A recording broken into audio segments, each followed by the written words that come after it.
I'm the CEO of Relic. We are the world's first real estate development, cryptocurrency, and blockchain funding solution that utilizes crowdfunding. Okay. We started in the summer of 2017, and we didn't do an ICO, and we indexed with the SEC earlier than later.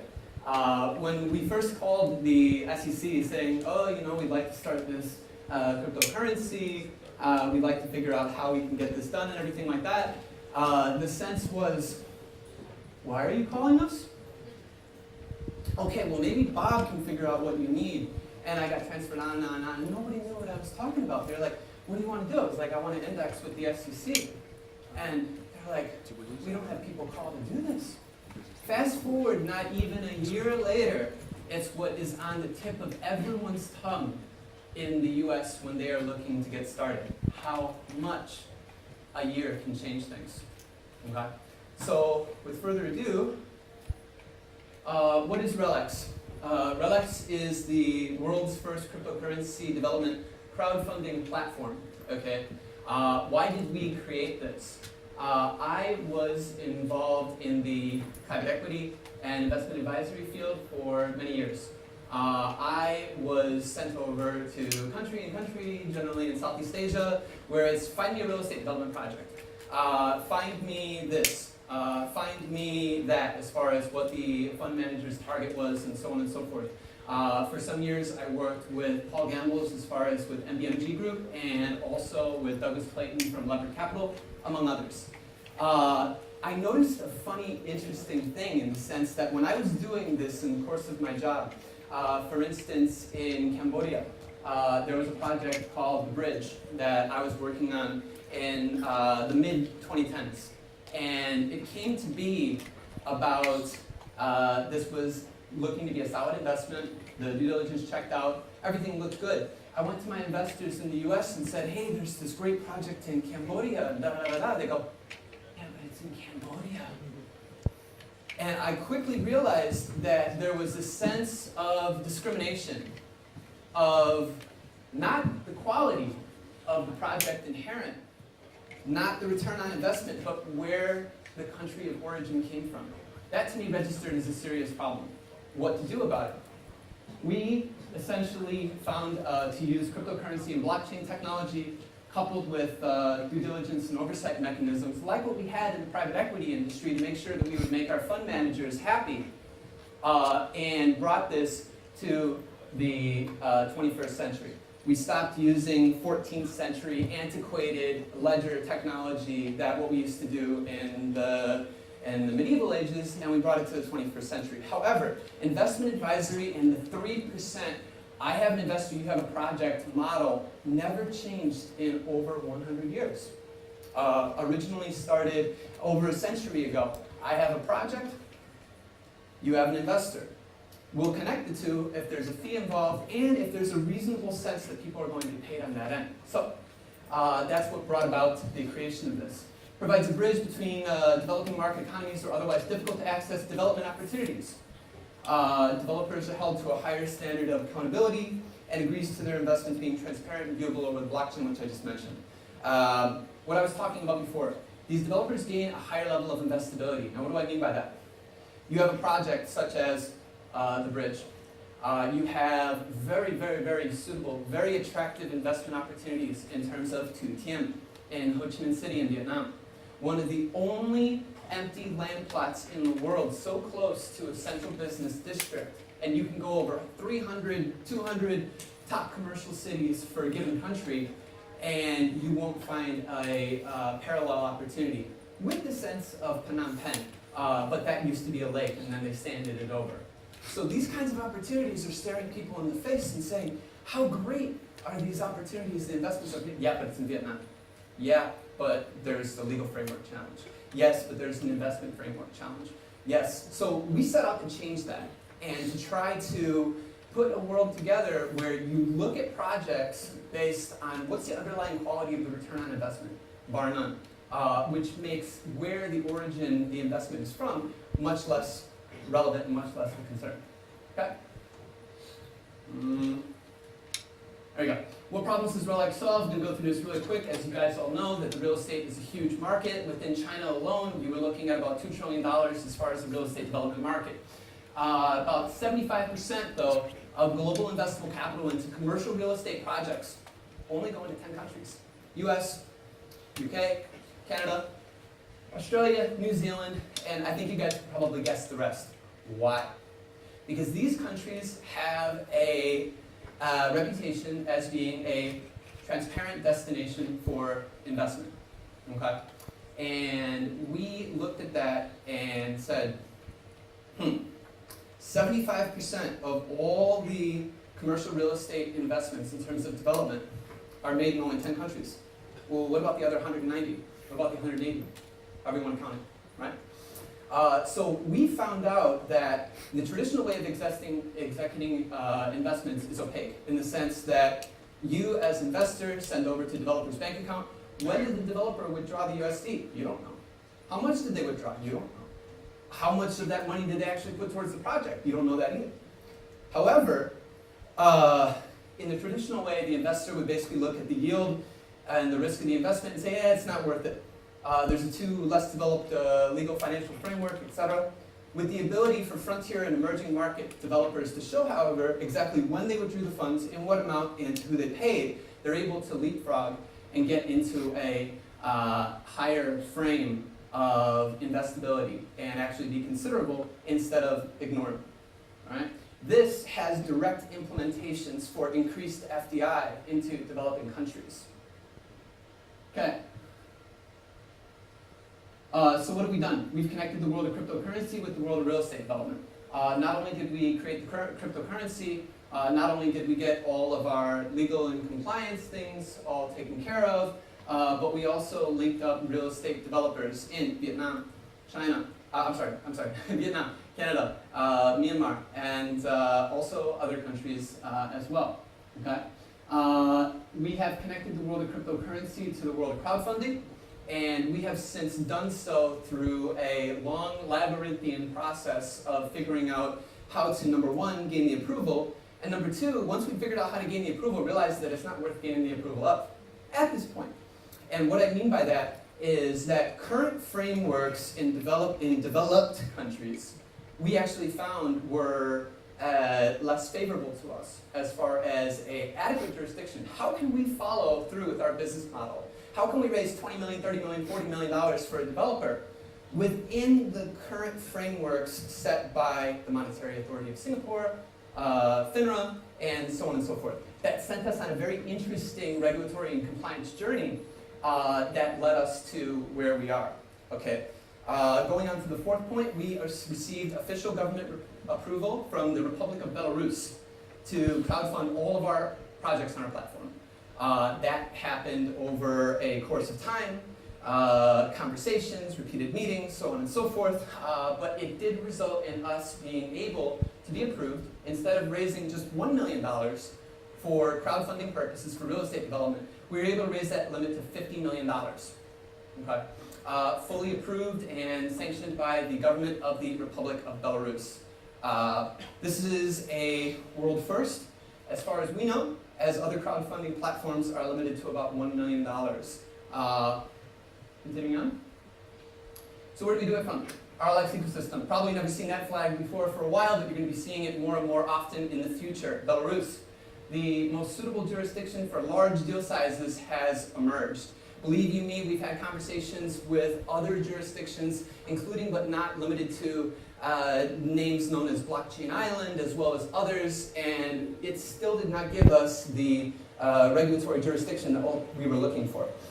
We found an interesting match, however, with BVI in terms of being a suitable jurisdiction for our in-house developed financial offerings, such as our nanocoin offerings. Nanocoining is a term in the metals industry in which that there is an etching upon a metal that doesn't change the underlying of that metal. And we've since been doing that in terms of offerings having to do with various experimentations in underlyings versus fundamentals. Okay.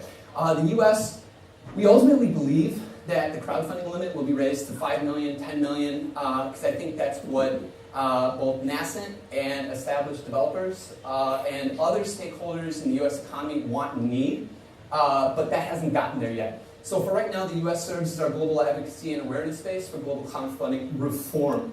However, having said that, we have found a model that does work within the constraints of the US system, and we will be moving forward on that as well. As well as, according to the policy set by the relevant laws, the setup of the company into the new jurisdiction is currently underway. 3 C's, what's missing in the real estate development industry: crowdsourcing, crowdfunding, and cryptocurrency. Crowdsourcing, the value that the cryptocurrency revolution has created more than anything is the cohesion and the tightness that businesses are able to create with their community like never before. We've had closer interaction with our community. You could even say that cryptocurrency communities are tied at the hip with their community. Okay? By tapping into that, you're able to have a better insight, better filtered, better designed project via crowdsourcing. Crowdfunding we already know about, and as far as cryptocurrency, we do plan a rollout of specific case smart contracts tailored for the project and DApp functionality. However, we chose to get the regulation right. We chose to get the approval right. We chose to make sure that our legals were all good and ready to go. And we wanted to make sure that we had an operating platform before we started working on it. Why? We decided to read the book rather than left to right, right to left. We like to look, kind of towards the end of the book, see the conclusion, and kind of walk back to what were the steps that led to that conclusion. So that's how we approached it. So we got to the end of the story first, approval, platform. Now let's walk it back and let's take the earlier chapters as far as the technology underpinning it, which only makes our solution better. Okay? How do we do it? The RELX proxy developer model, which gives users the opportunity to take part in the design process of the project, kind of like how I said. It also allows direct communication with developers on a proxy development platform. You can actually interact with developers that have signed on with us onto the proxy development platform, saying, hey, why don't you do this? Hey, why don't you do that? The Global Operations Managing Director, Peter Lee, who used to be the ex-VP at JP Morgan, he came to FLC Group, which is one of Vietnam's largest developers, run by Mr. Dinh Van Huyt, one of the Vietnam's only US dollar billionaires. And he said, why don't you bring something to Vietnam that's never been done before? I said, what are you talking about? He says, in the last 1,000 years, you guys haven't had a yacht port. Interesting. So that conversation, because we had the community, because we had the proxy developer model, started to get our community setting forth on a path for us to develop a yacht port in Vietnam, which will be the country's first. And we decided to do this with FLC Group because we feel that they would have the strengths in terms of gaining the necessary approvals to open up a new customs court within Vietnam. Okay. So I'm going to move on to the next slide here. Very interesting as far as the model. I want to lay out. Everybody talks about transparency. Everybody talks about accountability, but people don't talk about enforcement. A little bit of time for me to get into my background. Last time that I was in Hong Kong at a particularly notable time was at the Association of Certified Fraud Examiners Global Fraud Conference. Okay? And we were looking for solutions, how to prevent, detect, and of course, go after fraud. Now, fraud is damaging to all of us, not just from a direct dollar amount, but because of the chilling effect that it has on foreign direct investment. Too much fraud in the country restricts and does a chilling effect on the amount of investment that that country ultimately gets.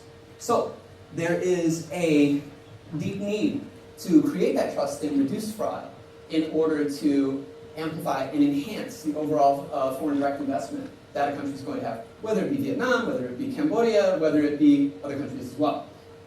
RELX Capital is our platform that we currently have right now. That is the accountability layer. The accountability layer as far as the project information, this is what it entails, this is what you're going to get, full disclosure, all sorts of things like that. Okay? What we've noticed is that there's less of the enforcement layer and advanced milestones checks. The rest of the industry has this down pat as far as better tracking of funds, and so on and so forth. But If you're only transparent, you simply gain the ability to know, I'm being robbed. I can see my theft, I can see the theft occurring in real time. Maybe I can go on Etherscan, I can do some Etherscan begging, right? Because the industry lacks, to a large degree, the enforcement. What happens when a theft occurs? Well, you can watch it on the blockchain until it arrives to someone somewhere. Who is it? We don't know yet. That's got to change, okay? So there's an enforcement layer and there's an achieved milestone check. In the private equity, investment advisory industry for real estate development, you generally would like, and it's a good practice to do so, to release the funds in tranches, okay? In terms of foundation, in terms of different stages of the development. I'm going to move on. I think you guys get the point. That's why we call this the trifecta of transparency, accountability, and enforcement. We believe that both, and rather all of these, are inevitably necessary for the entire industry to be successful in the long run. Okay? So the trifecta of transparency, accountability, and enforcement. Next. Why on earth did we see crowdfunding approval in the Republic of Belarus? If you asked me about a year ago, I'd be just as bemused as you. Decree number 8 by President Alexander Lukashenko of the Republic of Belarus decided to make a bold move forward to embrace the full digital transformation and digital nationalization of the involved technologies into the entire country. Legislation was introduced to attract a blanket of technological reforms into the country, of which that it indirectly caused a game changer in global crowdfunding. Belarusian society has for many years had a culture of crowdfunding. If you need a park bench in a park, you can crowdfund it. If the community needs something else, they can crowdfund it. Who knew it was going to come to this, but it has. So our approval of our business operations from the Belarus government opens the opportunities of Decree number 8 in digital transformation, presenting a more flexible solution in the form of crowdfunding. Relics, through the Republic of Belarus, currently can raise up to $50 million for developers. Okay? If we had decided to only go for FINRA approval or with the MAS or with others, we would only be able to raise about $1 million to about $1.2 million. So there's not too much that we would be able to do with our given business model. All right? So it allows us to provide a more optimal solution. What's next for Relic? Deepening cooperation with governments. We are currently working not only with the Belarus government, but we've obviously been working with the Vietnamese government as well. Not limited to the road construction and construction of a university in northern Vietnam. We've also been utilizing our proxy development model by completing and funding, like I said, development projects such as the FLC Yacht Port or the university in Myanmar. Scalable. Our funding model and our proxy development model is both ready to go and scalable. It's a real product, it's a real service that's already there. It's not a concept. So we want to integrate our model with partner financial institutions. We've had interesting conversations with banks in Belarus, as well as other financial stakeholders. Ultimately, we believe that the integration of this technology will be more beneficial to the traditional financial system as a whole. We're also currently underway setting up in a new jurisdiction, so you guys can look out for that. Thank you.